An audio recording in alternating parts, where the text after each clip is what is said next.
annual meeting at Calvin University today, the Christian Reformed Church made a big decision. With a huge majority, they codified their opposition to homosexuality.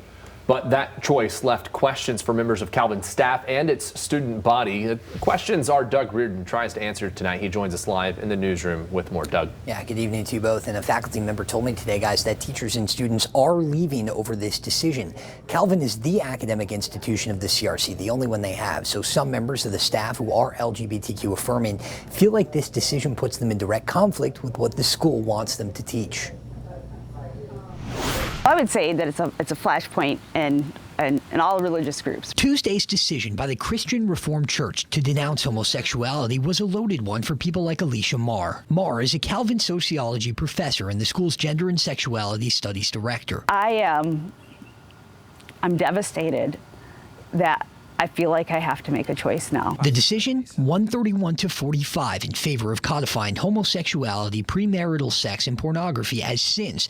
But it's that opposition to the LGBTQ lifestyle that has Marr and a lot of others considering their place at Calvin and in the church itself. I know of people who have already left over this. A number of people have already left over this. I know students who have left over this. The church began their debate over this in 2016 when they commissioned a report on human sexuality and biblical teaching. The findings were presented at this year's synod held at Calvin, but Marr and even some delegates to the synod felt the report was flawed and its recommendations to denounce same-sex acts a dangerous precedent. Marr also worries about how this will affect her students' learning. In this case, I'm worried that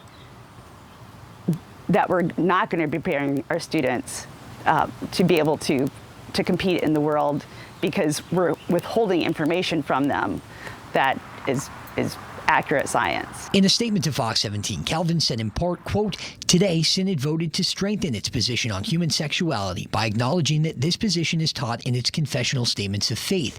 The implications for what this means for pastors, university professors, staff, and other members who disagree with the position needs to be discerned," unquote. But Marr, who also has a daughter who identifies as non-binary, worries too about the impact to her students who feel like this decision signals they aren't enough, aren't welcome at Calvin and in the CRC.